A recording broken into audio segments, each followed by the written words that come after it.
नमस्कार। आज के हमारे इस ऑनलाइन सेशन के माध्यम से हम सब आज एक संग जुड़ पा रहे हैं। मैं हमारे साथ में आज के इस कार्यक्रम में जुड़े हुए हमारे विभाग के प्रमुख सचिव श्री दीपक कुमार जी, हमारे विभाग के महानिदेशक स्कूल शिक्षा श्री विजय करण आर्यन जी,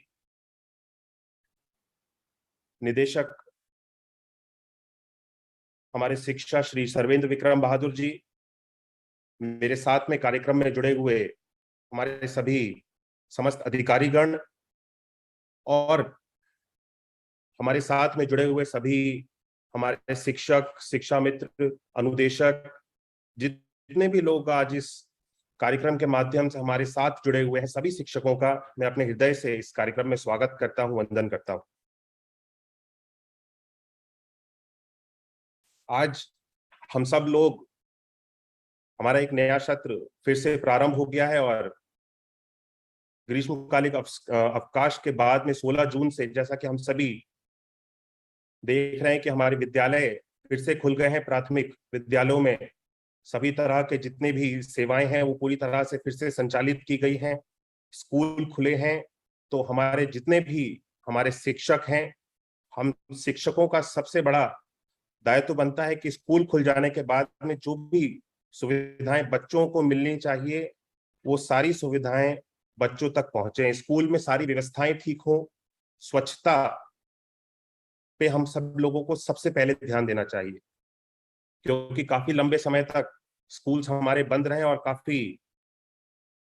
समय के बाद जब स्कूल्स खुले हैं तो सारी सुविधाएं सुचारू रूप से चलें, बच्चों को किसी तरह की दिक्कत ना हो। इन चीजों को हमको सबसे पहले हमारी प्रायोरिटी पे रहना चाहिए। सभी शिक्षकों से मैं अनुरोध करूंगा कि इन सारी चीजों पे बहुत ज्यादा ध्यान देने की आवश्यकता है। मुझे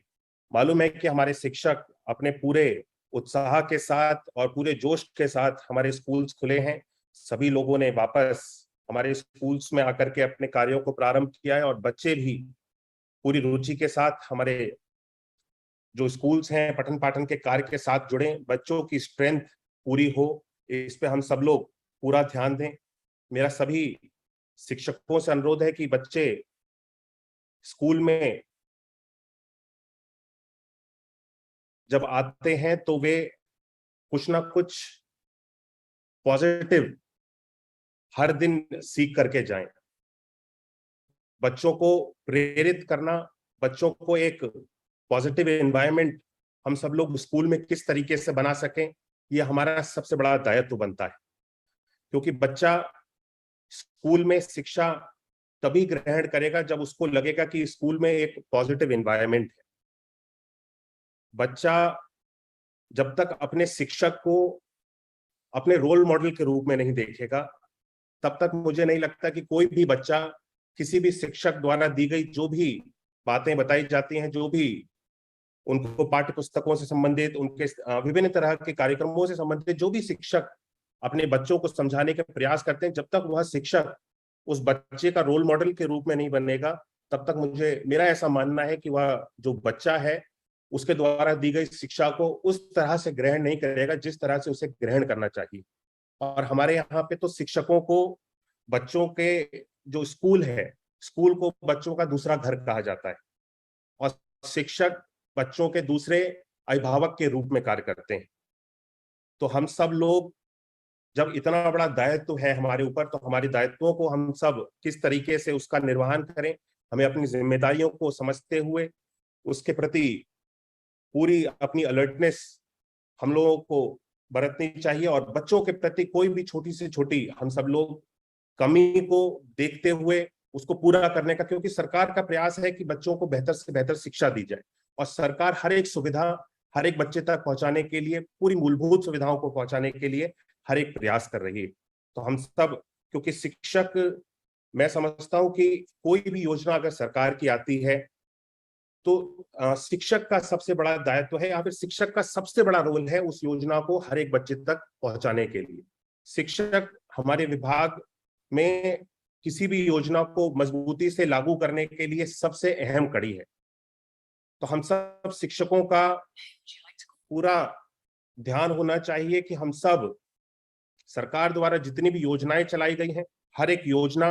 को हम सब लोग समझें, इस योजना को किस तरीके से लागू करना है और इस योजना से किस किस तरह से हम बच्चों को लाभान्वित कर सकते हैं। हम सब इस योजना को पूरा 100% हमारी कोई भी योजना चलाई जाए हर एक बच्चे तक पहुंचे, सफल हो, इस पे हमारा पूरा ध्यान होना चाहिए। हम सब स्कूल चलो अभियान के माध्यम से पहले भी इस अभियान के माध्यम से हमने एक बहुत अच्छा कार्य किया और एक बड़ी संख्या में हम सब लोगों ने बच्चों को जो स्कूल में शिक्षा की व्यवस्था से नहीं जुड़े हुए थे, हमने ऐसे बच्चों को आज अपने स्कूलों में लेकर के आने का कार्य किया। माननीय मुख्यमंत्री जी की मंशा है और प्रधानमंत्री जी की भी मंशा है, हम सब हर एक बच्चे को जो उसका सबसे बड़ा अधिकार है कि बेहतर शिक्षा हर एक बच्चे तक पहुंचे। तो हमारा प्रयास रहना चाहिए कि कोई भी बच्चा हमारे आसपास के इलाकों में शिक्षा से बिना अनछुआ ना रहे। स्कूल चलो अभियान के माध्यम से लगभग हम सब लोगों ने एक बहुत ही बड़ा वृहद कार्यक्रम चलाया और लगभग मुझे बताते हुए खुशी है कि हमारे परिषदीय विद्यालयों में जो छात्रों की संख्या है उसको हम सब लोग 1,88,00,000 तक लेकर के जा चुके हैं। लेकिन अभी भी जो हमने अपना लक्ष्य लिया है कि 2 करोड़ तक अब हमें अपना इस लक्ष्य को पूरा करना है, तो अभी भी इसमें एक गैप बाकी। इसके लिए हम सब लोग 1 जुलाई से फिर से स्कूल चलो अभियान को हम सब लोग प्रारंभ करने के लिए जा रहे हैं। मेरा सभी शिक्षकों से अनुरोध है कि हम सब स्कूल चलो अभियान के कार्यक्रम में एक बार फिर से जुड़ें और एक बार फिर से, बल्कि मैं ये कहूंगा कि अगर हम सब अपने अपने आसपास के इलाकों की जिम्मेदारी लें तो कोई भी गांव में एक भी घर ऐसा नहीं बचना चाहिए जहां तक हमारे शिक्षक कोई ना कोई हमारे विद्यालय से बच्चों के पास तक, उनके अभिभावकों तक न पहुंचे। इसको सुनिश्चित कर लिया जाए पूरी तरह से कि हमारे आसपास के इलाके में एक भी बच्चा ऐसा नहीं है जो शिक्षा की व्यवस्था से न जुड़ा हुआ। माननीय मुख्यमंत्री जी की साफ मंशा है कि एक भी बच्चा ऐसा नहीं रहना चाहिए जो शिक्षा व्यवस्था से ना जुड़े। इसीलिए मैं इसको कई बार आप सब लोगों से अनुरोध कर रहा हूं, दोहरा रहा हूं कि हम सब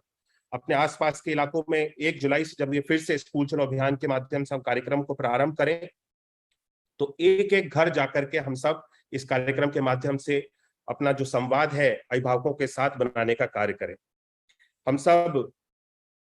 लोगों ने पिछले वर्ष जिस तरीके से एक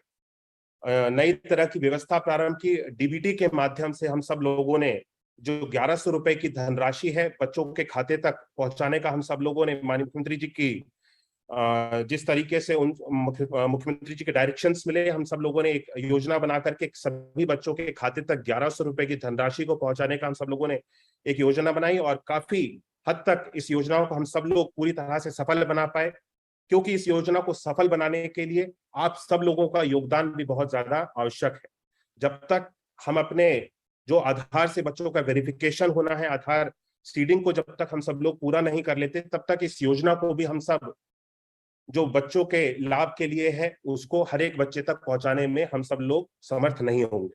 इसीलिए मेरा आज सभी शिक्षकों से अनुरोध है कि हम सब जितने भी हमारे छात्रों का वेरिफिकेशन होना है, इसके लिए एक हम सब लोग डेडलाइन बनाते हुए जो भी हमारे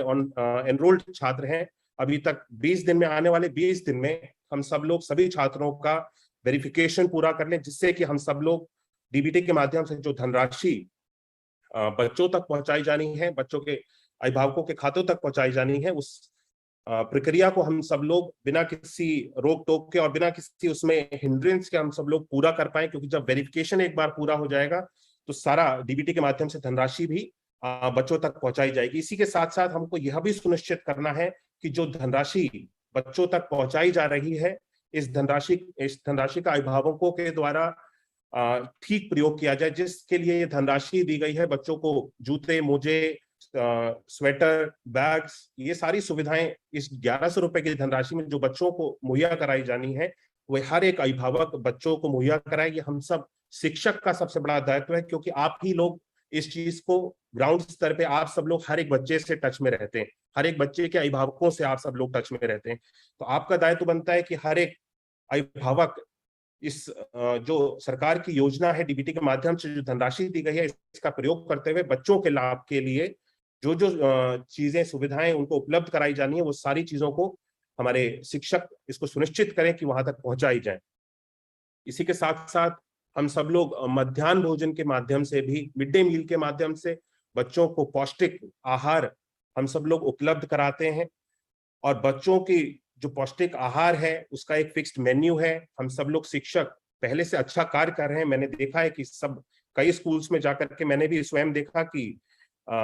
इस मिड डे मील के माध्यम से जो बच्चों को भोजन दिया जाता है उसकी गुणवत्ता अच्छी है। लेकिन इसको क्योंकि हमने अगर एक दिन देख लिया और आगे आने वाले समय में नहीं देखा, या फिर क्योंकि ये कंटिन्यूअस प्रोसेस है, हमें प्रतिदिन इसकी देखरेख करनी है। तो हम सब लोग इसमें अपनी अलर्टनेस को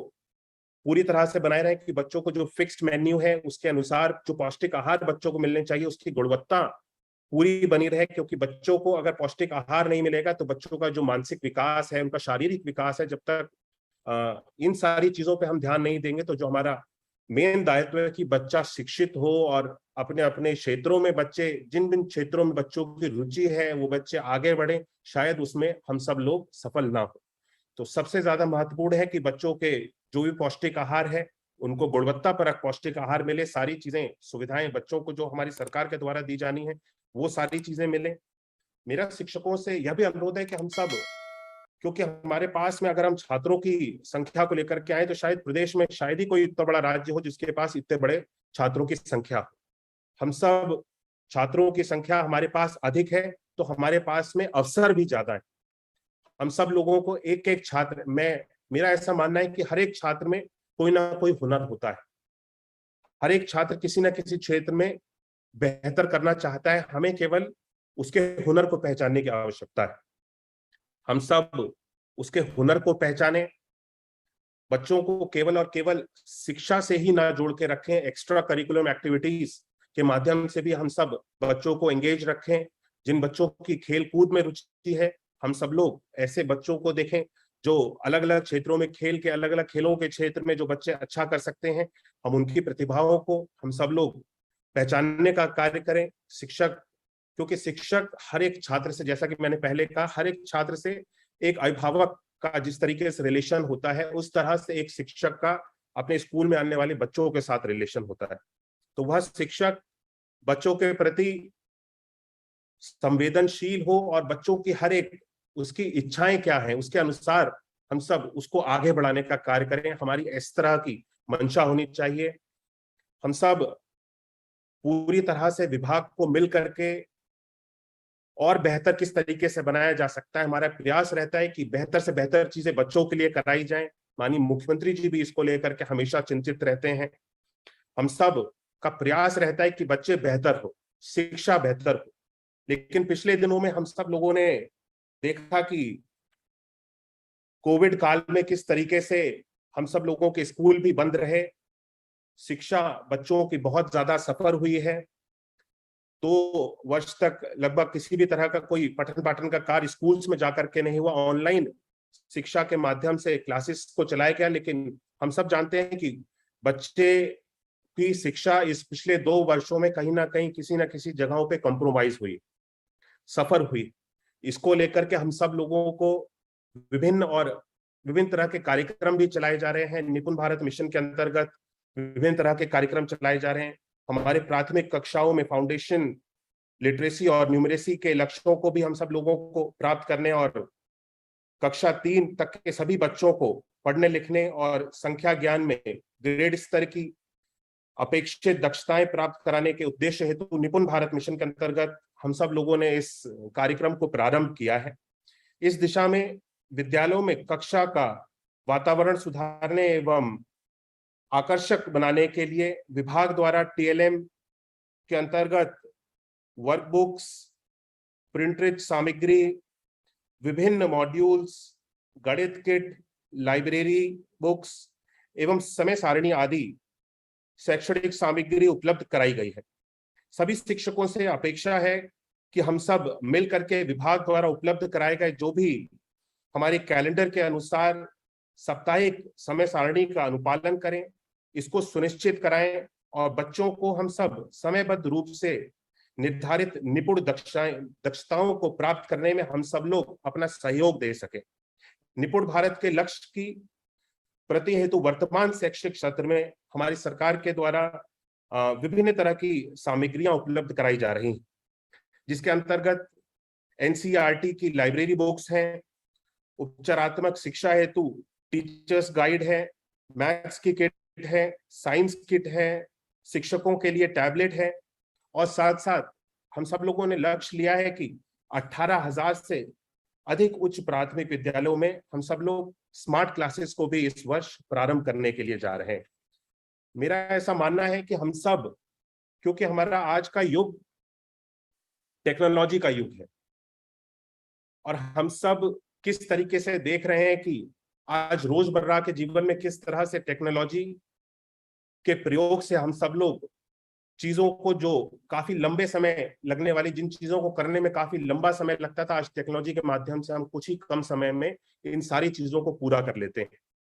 तो हम सब लोगों का ये भी प्रयास रहना चाहिए, क्योंकि बच्चा जब आपके पास आता है तो अपनी एक लर्निंग फेज में होता है, स्टार्टिंग एज में होता है। हम सब स्कूल्स में भी बच्चों को टैबलेट मुहैया करा, हर एक स्कूल्स में 2-2 टैबलेट हम सब लोग मुहैया कराने के लिए जा रहे हैं। इसकी व्यवस्था बहुत जल्द बना दी जाएगी। तो मेरा सभी शिक्षकों से अनुरोध है कि हम सब सारे स्मार्ट क्लासेस के माध्यम से भी और इन सारी चीजों के टैबलेट्स के माध्यम से भी जो सरकार के द्वारा सुविधाएं मुहैया कराई जा रही हैं, हम सब बच्चों को टेक्नोलॉजी के प्रति फ्रेंडली बनाएं, बच्चों को टेक्नोलॉजी से जोड़ें, क्योंकि आज का युग टेक्नोलॉजी का युग है। और अगर बच्चा टेक्नोलॉजी से फ्रेंडली नहीं होगा तो मैं समझता हूँ कि आगे आने वाले समय में हम सब, हमारे सारे जितने भी युवा पीढ़ी आगे आने वाली है, उसको कहीं ना कहीं कठिनाई का सामना करना पड़ेगा। वैसे कि आज मैं देखता हूं कि हमारे जितने भी छोटे छोटे बच्चे हैं, छात्र हैं, स्वयं से टेक्नोलॉजी के प्रति रुचि लेते हैं और अपने आप को इन सारी चीजों में जागरूक रखते हैं। लेकिन ऐसा संभव नहीं होता कि हर एक परिवार में बच्चों के पास घर में स्मार्टफोन हो या फिर टेक्नोलॉजी से संबंधित हर एक सुविधाएं हो। इसीलिए हम सब लोगों ने स्कूल्स में भी स्मार्ट क्लासेस की सुविधा दी और बच्चों के लिए स्कूल्स में भी हम सब लोग टैबलेट भेजने का हम सब लोगों ने एक व्यवस्था बनाई है। हम सब शिक्षकों से अनुरोध है कि हम सब इस तरह के कार्यक्रमों के माध्यम से बच्चों को एंगेज रखें और बच्चों के प्रति हम सब लोग हमेशा से जिस तरीके से हमारा विभाग कार्य करता रहा है, हमारे शिक्षक बच्चों के प्रति संवेदनशील हैं और आगे भी हम सब इसी तरह से कार्य करें। मेरा ऐसा मानना है कि हम सब मिल करके इस विभाग के ऊपर सबसे बड़ा दायित्व है। अगर हम अपने विभाग की बात करें तो हमारा विभाग जहां बच्चों का भविष्य है, उसके बनाने के साथ साथ अपने प्रदेश का भी भविष्य हमारे विभाग के हाथों में। हमारे बच्चे आने वाले कल में प्रदेश में विभिन्न तरह के अलग अलग स्थल पे पहुंचेंगे, कोई सरकारी नौकरियों में जाएंगे, कोई अपने अपने उद्योगों को लगाएंगे। विभिन्न तरह के कार्यक्रमों के माध्यम से देश में, विदेश में, अन्य प्रदेशों में भी जाकर के हमारे आपके साथ पढ़ने वाले छात्र कल को आपका ही नाम रोशन करेंगे और हमारे प्रदेश का नाम रोशन करेंगे। इसीलिए हम सब मिल करके इस कार्यक्रम के माध्यम से आज हम सब लोगों ने एक संवाद किया। मुझे पूर्ण विश्वास है कि इस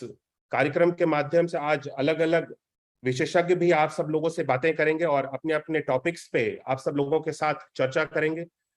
इस तरह के कार्यक्रम के माध्यम से हम सब लोग समय समय पे जुड़ते रहेंगे। मुझे पूर्ण विश्वास है कि हम सब एक दूसरे के सुझावों से अपने, आप सभी लोग शिक्षकों से भी मेरा अनुरोध है कि आप सभी के सुझाव हम सब लोगों के लिए बहुत ज्यादा महत्वपूर्ण है, आवश्यक है। सोशल मीडिया के माध्यम से, ट्विटर के माध्यम से, ईमेल के माध्यम से, फेसबुक के माध्यम से आप सब लोगों के द्वारा जो भी अच्छे कार्य किए गए हैं, आप सब लोग हमको उनसे अवगत कराएं, उनकी पिक्चर्स को शेयर करें, अपने आइडियाज को शेयर करें। मेरा सभी शिक्षकों से अनुरोध है, क्योंकि आपके द्वारा दिए गए आइडियाज, क्योंकि आप ग्राउंड लेवल पे रह करके क्या कमियां हैं, क्या चीज और बेहतर की जा सकती है, आपको शायद ज्यादा बेहतर उसका आइडिया होगा। हम सब लोग आपके सुझावों से मिलकर के एक अच्छा प्रयास हम सब लोगों का रहे कि अपने विभाग को और बेहतर बना सकें। आज के इस ऑनलाइन सेशन के माध्यम से हम सब लोग जुड़े। आप सब लोगों के प्रति मैं अपने हृदय से एक बार फिर से आभार व्यक्त करता हूं। आप सभी का बहुत बहुत धन्यवाद। रखना चाहता था मैं, एक विषय मेरे से छूट गया, क्षमा करें। बच्चों के प्रति जैसे कि हमने अभी देखा कि हम सभी शिक्षक, क्योंकि अब बारिश का मौसम है, मॉनसून सीजन आने वाला है, तो हम सभी शिक्षकों को इस चीज का भी ध्यान रखना चाहिए कि अपने बच्चों को हम अवश्य सुनिश्चित करा लें कि स्वच्छता का हम सब अवश्य ध्यान रखें। सारे बच्चे